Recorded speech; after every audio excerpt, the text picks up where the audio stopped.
효과 빠른 부동산 핫 뉴스. 부동산을 사랑하는 시청자 여러분 안녕하십니까? 부동산 핫 뉴스 시간입니다. 12월 첫째 주의 첫 번째 소식부터 만나보시죠.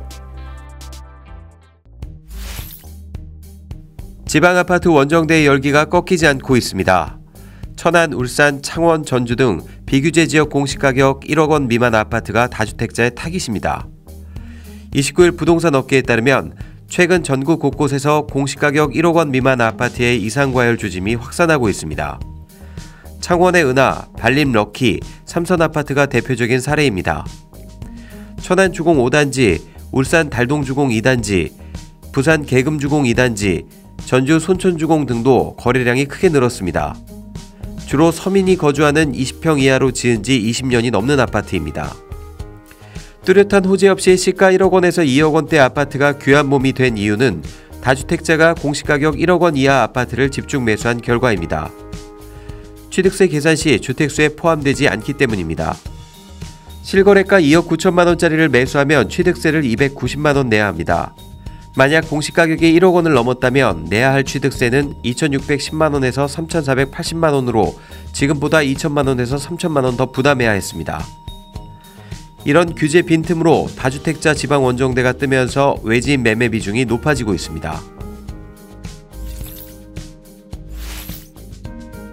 올해 청년층의 패닉 바잉이 확산되면서 30대 이하의 서울 아파트 매입이 지난해의 2배에 이르는 것으로 나타났습니다.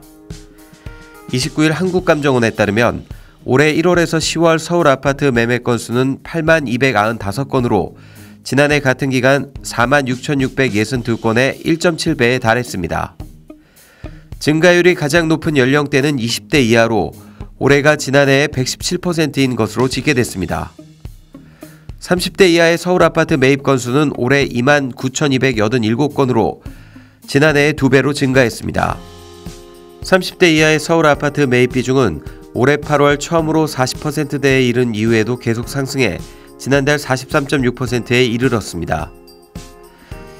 2030의 패닉바잉은 집값을 더욱 자극하고 있습니다.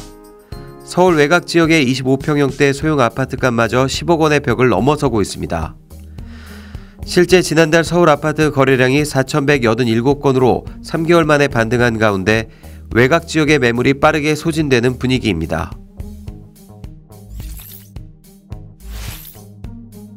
공시가격 상승으로 올해 신규로 종합부동산세를 납부하는 대상자가 지난해보다 14만 7천 명 늘었습니다. 고가주택의 경우 공시가격 반영률의 상승폭이 커지면서 종부세 부담도 커지게 됐습니다.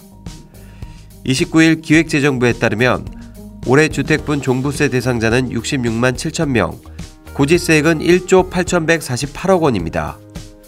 대상자는 지난해보다 14만 7천 명 늘었습니다. 이는 주택가격 상승에 따른 공시가격 상승과 공정시장가액 비율 상향 조정 효과가 더해진 결과로 분석됩니다.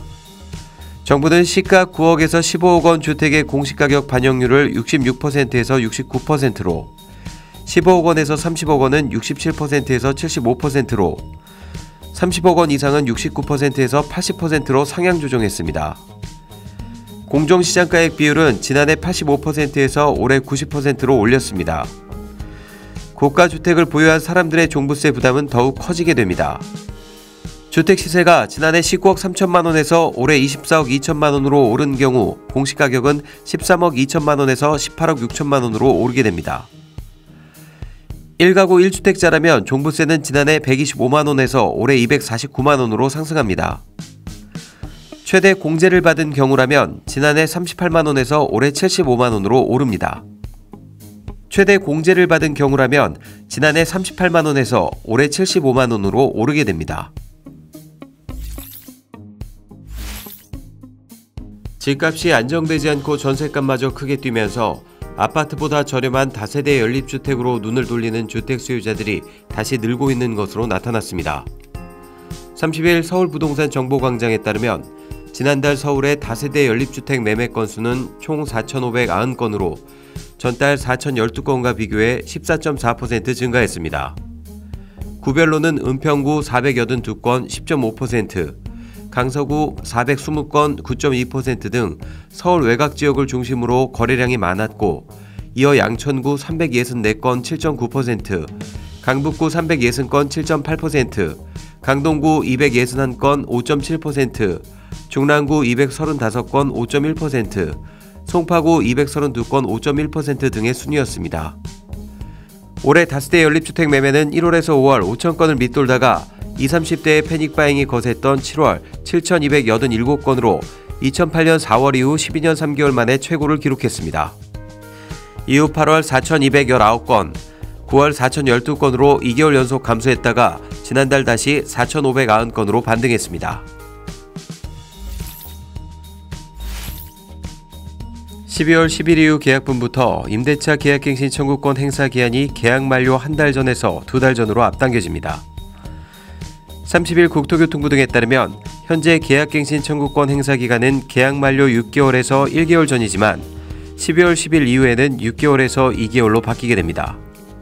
앞서 개정된 주택임대차보호법이 12월 10일 시행되면서 일부 조항의 내용이 바뀐 데 따른 것입니다. 이 조항은 7월 도입된 계약갱신 청구권제와 별개로 개정된 내용입니다. 현재 임대차 기간이 끝나기 6개월에서 1개월 전에 집주인이 계약을 갱신하지 않겠다는 의사를 표시하지 않으면 묵시적 계약갱신이 되는 조항이 있는데 이 기간을 계약 만료 6개월에서 2개월로 앞당겨진 것입니다. 세입자는 집주인에게 계약갱신을 원한다는 의사표현만 확실하게 하면 됩니다.